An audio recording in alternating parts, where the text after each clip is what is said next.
राधा वल्लभ श्री हरिवंश, राधा वल्लभ श्री हरिवंश।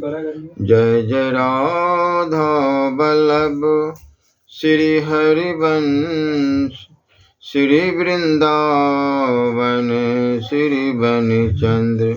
जय जय राधा वल्लभ गुरु हरिवंश, गुरु वृंदावन गुरु बनिचंद्र। जय जय राधा वल्लभ श्री हरिवंश। ओम श्री परमात्मा नमः। भाग्यवती विदुर पत्नी। विदुर आदर्श भगवत भक्त, उच्च कोटि के साधु और स्पष्टवादी थे। दुर्योधन इनकी स्पष्टवादिता पर सदा ही नाराज रहता था। विदुर जी का धृतराष्ट्र पर बहुत प्रेम था। इसी से वे समय समय पर दुर्योधन के द्वारा अपमान सहकर भी वहां रहते थे। इनके लिए कौरव पांडव दोनों ही समान थे, पर धर्म के मार्ग पर स्थित होने के कारण पांडव इनको विशेष प्रिय थे। ये सदा पांडवों की मंगल कामना किया करते थे। श्री कृष्ण में इनकी अनुपम प्रीति थी। इनकी धर्मपत्नी भी परम साध्वी, त्यागमूर्ति तथा भगवत भक्तिमय थी। भगवान जब दूत बनकर हस्तिनापुर पधारे, तब दुर्योधन के प्रेम रहित महान स्वागत सत्कार का परित्याग करके उन्होंने इन्हीं के घर ठहरकर इनके घर की रूखी सूखी साग भाजी खाई थी। कहा जाता है कि जिस समय भगवान दुर्योधन के यहाँ से बिना भोजन के प्रस्थान कर विदुर जी के घर पहुंचे, उस समय विदुर पत्नी घर के भीतर नहा रही थी। विदुर घर पर थे नहीं। परिग्रह के अभाव से या स्वेच्छाकृत दरिद्रता से विदुर के घर में वस्त्रों का अत्यंत अभाव था, अतएव वह नंगी नहा रही थी। दरवाजे पर पहुंचकर भगवान श्री कृष्ण ने आवाज की, किवाड़ खोलो, मैं कृष्ण खड़ा हूँ, मुझे बड़ी भूख लगी है। भगवान की आवाज सुनते ही वह शुद्ध बुद्ध भूल गई और उन्मत्त सी होकर उसी दशा में किवाड़ खोलने को दौड़ी आई। झट से किवाड़ खोल दे। भगवान ने उसकी प्रेमोन्मत्त स्थिति समझकर उसी क्षण अपना पीताम्बर उसके शरीर पर डाल दिया।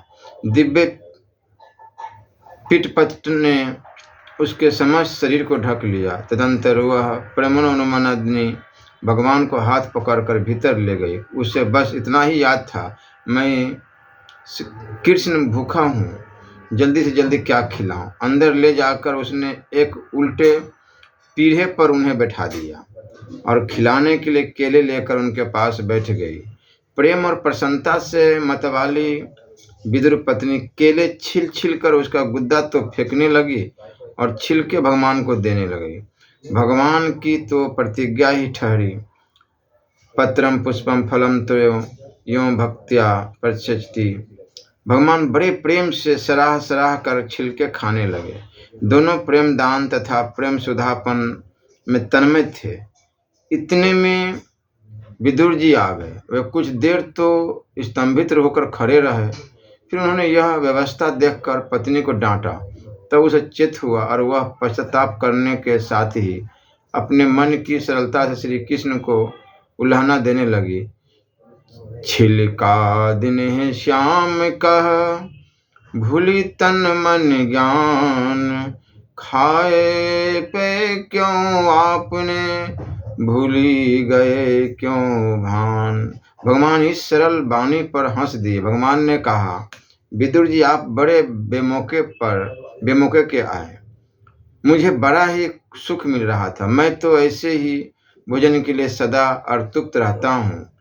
अब विदुर जी भगवान को केले का गुद्दा खिलाने लगे। भगवान ने कहा, विदुर जी आपने केले तो मुझे बड़ी सावधानी से खिलाए, पर न मालूम क्यों इनमें छिलके जैसा स्वाद नहीं आया। विदुर पत्नी के नेत्रों से प्रेम के आंसू झर रहे थे।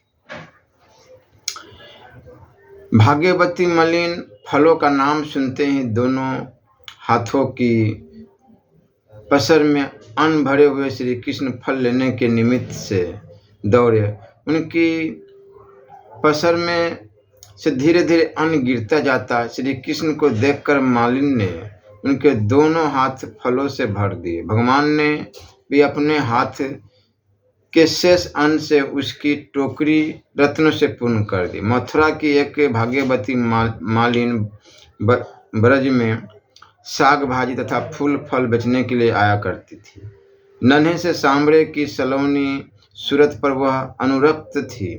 मुरली मनोहर की मनोहर मूर्ति उसके मन मंदिर में सदा बसी रहती और वह भावों के पुष्प चढ़ाकर अहर्निश उनकी अर्चा पूजा किया करती। श्याम सुंदर उसके मनोभाव को जानते थे, किंतु उसके अनुराग को बढ़ाने के निमित्त उससे बोलते नहीं थे। वह जब भी आती तभी आप खेलने के बहाने बाहर निकल आते।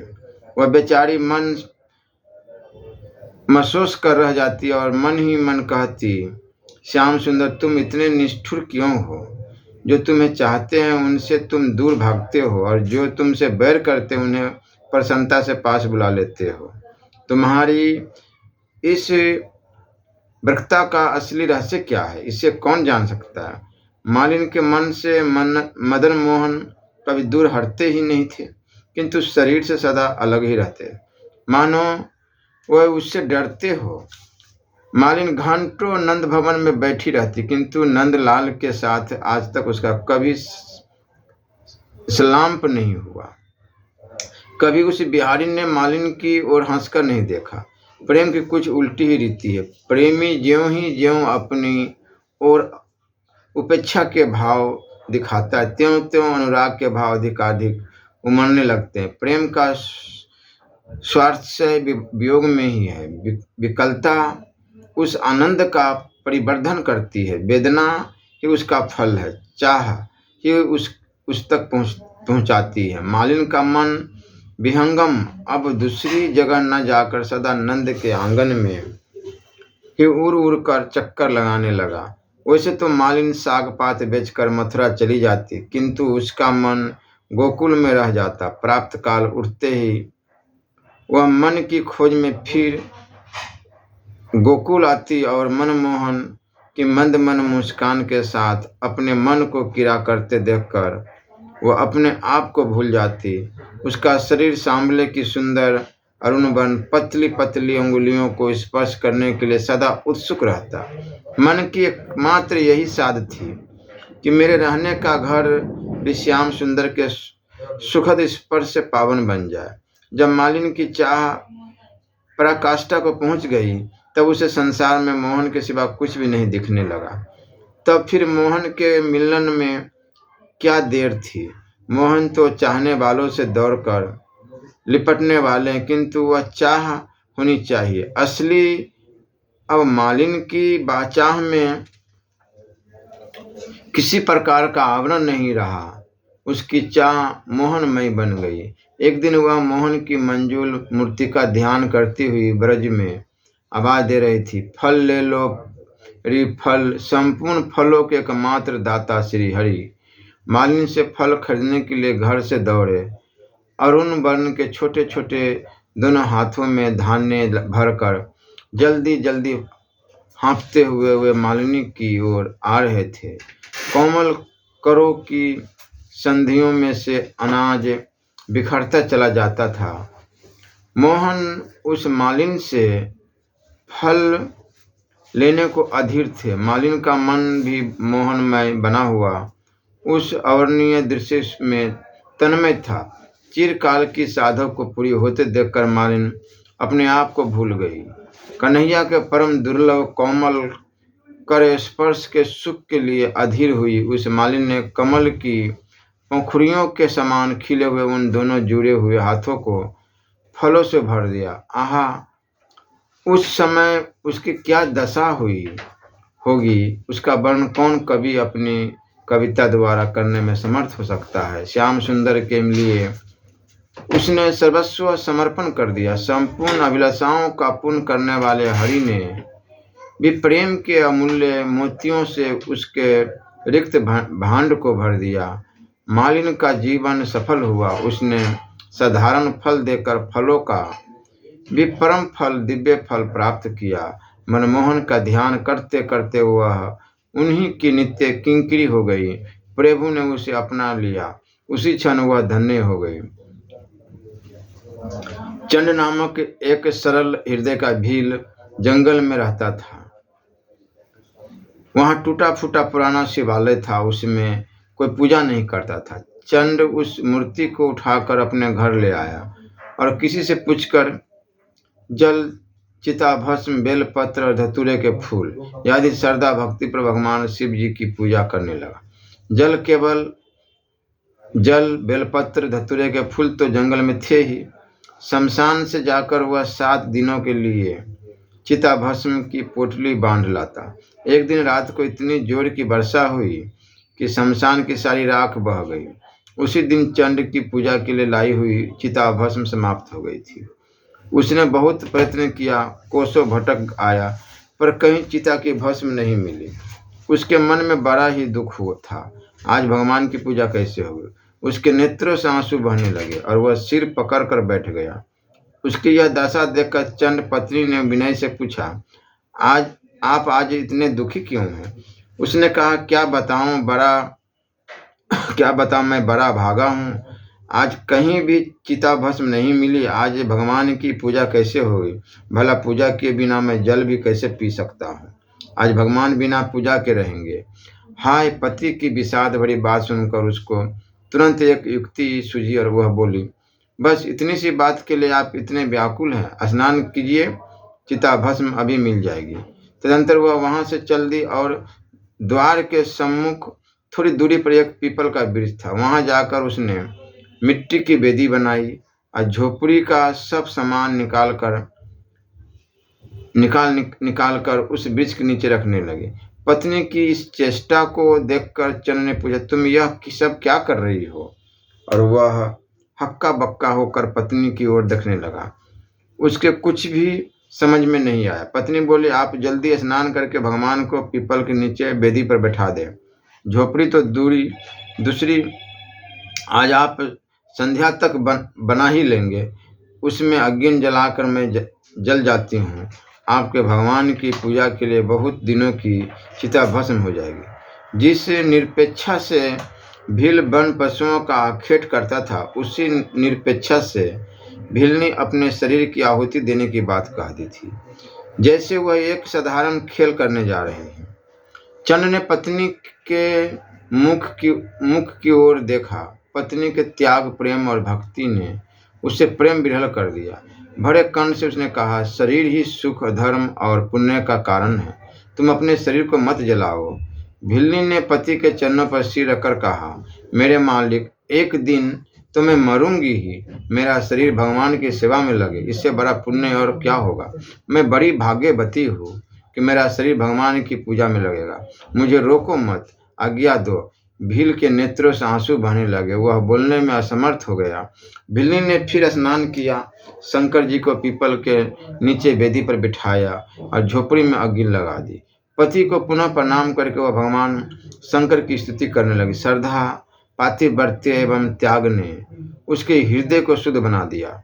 उसके सारे आवरण ध्वस्त हो गए। विशुद्ध ज्ञान तो अंतःकरण में ही है। उस दिव्य ज्ञान से परिपुत्र उसकी वाणी प्रेम से गदगद हो गई। हे प्रभु, न तो मैं कुबेर का पद चाहता हूँ, न स्वर्ग, न ब्रह्मलोक और न मोक्ष ही। मेरे चाह जितनी जन्म हो, मैं सदा आपके चरण कमलों की रज की भ्रमरी रहूं। आपके चरणों में मेरा नित्य अनुराग बना रहे। सर्वोच्च वर्ण में जन्म लेने, संपूर्ण शास्त्र विचार में समर्थ होने, विद्या पढ़ने आदि से क्या लाभ? जिसका चित्त आप परमेश्वर की भक्ति में लगा है, उससे अधिक त्रिभुवन में और कौन धन्य है? प्रार्थना करते हुए उसने प्रज्वलित अग्नि में प्रवेश किया। शरीर भस्म हो गया। चंड ने स्नान किया, पुष्प एकत्र किए, जल डालकर थोड़ी सी चिता भस्म शीतल करके उससे पूजा की। आज उसके हृदय में अपूर्व भाव था। अंतर में पत्नी के त्याग ने प्रेम की धारा प्रवाहित कर दी थी। नैवेद्य लगाकर वह उन्मत्त की भांति भगवान के सम्मुख नृत्य करने लगा। करने खड़ा हुआ। आज से पूर्व पति पत्नी दोनों भगवान के सम्मुख नाचते थे। आज वह अकेले नाचेगा। हे, मैं स्वप्न तो नहीं देख रहा हूँ। तुम यहाँ कैसे? तुम तो अग्नि में जल गई थी ना। चंद चौंक पड़ा। उसने देखा कि उसकी बाईं ओर नृत्य की भांति साथ नाचने को उसकी पत्नी खड़ी है। सपना काहे का? आपके सामने आपकी दासी मैं ही तो खड़ी हूँ। मुझे तो स्मरण नहीं कि मैं कब आग में जली। भिल्ली ने पति की बातों से आश्चर्य प्रकट किया। फिर दंपति अभी आश्चर्य से छुटकारा नहीं पा सके थे कि एक दिव्य विमान आकाश से उतरा और एक भगवान शंकर के पार्षद ने दोनों से प्रार्थना की, आप लोग कैलाश पधारे। भगवान गंगाधर आपका स्मरण कर रहे हैं और आदर पूर्वक दोनों को विमान में बैठाकर शिव पार्षद उन्हें शिवलोक को ले गए। संतोष रूपी अमृत के पान से तृप्त शांति चित्त पुरुषों को जो सुख मिलता है, धन के लोभ से इधर उधर दौड़ने वाले को नसीब में वह सुख कहाँ है। असंतोष ही परम दुख है और संतोष ही परम सुख है। इसलिए सुख चाहने वाले पुरुष को भगवान की दी हुई प्रत्येक स्थिति में सदा संतुष्ट रहना चाहिए। पुण्य तीर्थ गोकर्ण क्षेत्र में शिवरात्रि का पर्व था। असंख्य नर नारी इस पावन पर्व पर भगवान शिव के दर्शन पूजन के लिए एकत्र है। अक्षत, चंदन, बिल्व पत्र और पुष्प आदि से पूजा का थाल सजाए श्रद्धा भक्तजन मंदिर की ओर चले जा रहे हैं। भगवान शिव की जय, हर हर महादेव आदि की ध्वनि से आकाश मंडल गूंज उठा है। धार्मिक जनता में आज उत्साह और उमंग की अद्भुत लहर उठती दिखाई देती है। मंदिर से कुछ ही दूरी पर एक चंडाली चकित थकित भयभीत सी खड़ी है। जन समाज के स्पर्श से बचती हुई वह पीछे हटती जा रही है। शरीर अत्यंत दुर्बल, कंकाल मात्र रह गया। गलित कुष्ठ से भरे हुए अंगों पर मक्खियां भिनभिना रही है। विवत्सा की मूर्ति सी वह वृद्धा रुग्ण नारी समस्त नर नारियों की घृणा का पात्र हो रही है। शरीर पर रक्त और पीप से सना फटा पुराना वस्त्र दर्शकों में जुप्सा का भाव उत्पन्न कर रहा है। जीवन से उबकर उसने अनशन किया है या अन्न के अभाव से यह कहना कठिन है। जैसे भी हो, शिवरात्रि के एक दिन पहले से ही वह निराहार लड़खड़ाती हुई मंदिर के निकटतर आ गई। मन में एक ही साध है, मेरे हाथ का बिल्व पत्र भगवान के चरणों में किसी प्रकार पहुंच जाता। किसी दयालु पुरुष ने उसकी यह साध पूरी कर दी। मन ही मन उसने भगवान शिव के स्वरूप का चिंतन किया और मन से ही उनकी सेवा पूजा कर ली। दया सिंधु महेश्वर ने उसकी भाव भक्ति की भेंट स्वीकार कर ली। भीड़ छट गई।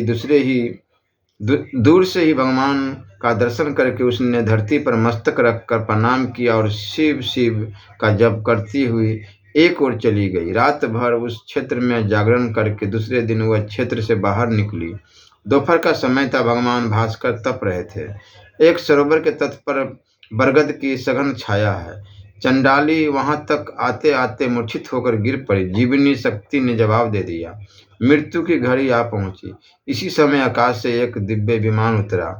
चारों ओर प्रकाश छा गया। विमान वहीं आकाश में रुक गया। महर्षि गौतम बड़ी देर से उसी पेड़ की छाया में बैठे थे। उन्होंने चंडाली की वह दुर्दशा देखी और भगवान शिव के पार्षदों द्वारा लाए हुए उस दिव्य विमान पर भी दृष्टिपात किया। उनसे रहा नहीं गया। वे पूछ बैठे, देवेश्वर, आप भगवान शिव के पार्षद हैं, आपको नमस्कार है। इस दिव्य विमान को लेकर आप लोग यहाँ कैसे रुके हैं? आपके मन में कोई विनोद तो नहीं सूझा है? भगवान शिव के पार्षदों ने चंडाली की और संकेत करके कहा, हम लोग इसी को लेने के लिए आए हैं। गौतम जी ने चकित होकर पूछा, अहो, यह तो आजीवन पाप पंख में डूबी रहने का कारण अत्यंत निंदित चंडाल योनि में उत्पन्न हुई है। इसके रोग ही बता रहे हैं कि पूर्व जन्म में इतने बड़े बड़े पाप किए होंगे, फिर आप लोग इससे दिव्य लोक में ले जाने योग्य कैसे मानते हैं? ईश्वर की क्या लीला है, यह समझ में नहीं आता। भगवान शिव के पार्षद ने कहा, मुने, आपका कहना ठीक है। पूर्व जन्म में इसके द्वारा सचमुच बड़े भयंकर पाप हुए हैं। तथापि अब यह भगवान शिव की शरण ले चुकी है। उनके नामों का इसने उच्चारण किया है। जो भगवान शिव की शरण ले लेता है और उनके नामों का कीर्तन करता है, वह सब पापों से तर जाता है। गोकर्ण क्षेत्र में उपवास करके रात में इसने जागरण किया है और इसके हाथ का बिल्व पत्र तथा मानसिक पूजन भगवान शिव ने स्वीकार किया है। इसी अनुपम पुण्य का अक्षय फल भोगने के लिए यह आशुतोष शिव के मंगलमय धाम में जा रही है। ऐसा कहकर भगवान शिव के दूतों ने उस जीव को चंडाल योनि से खींचकर दिव्य नारी का शरीर प्रदान किया। वह तत्काल अद्भुत तेज से संपन्न दिखाई देने लगा। दिव्य नारियों ने स्वागत पूर्वक उसे विमान पर बिठाया। चंडाली अब देवी हो गई। उसके शरीर से दिव्य सुगंध और दिव्य प्रकाश फैल रहे थे। विमान पर बैठकर वह साक्षात नित्य शिव धाम में पहुंचकर पार्वती जी की सहचरी हो गई। उसकी वह दिव्य गति देखकर समस्त लोकपाल आश्चर्य से चकित रह गया। इसलिए हर समय नाम जाप, जो भी आपको प्रिय हो, राम कृष्ण हरि, शिव शिव, राधा राधा, एक नाम पकड़ के हर समय राधा नाम या जो भी प्रिय हो पकड़ के जप करते रहना चाहिए। नाम से ही हमारे अंतकरण शुद्ध होते हैं और भगवत प्राप्ति हो जाती है। श्री राधा वल्लभ लाल की जय।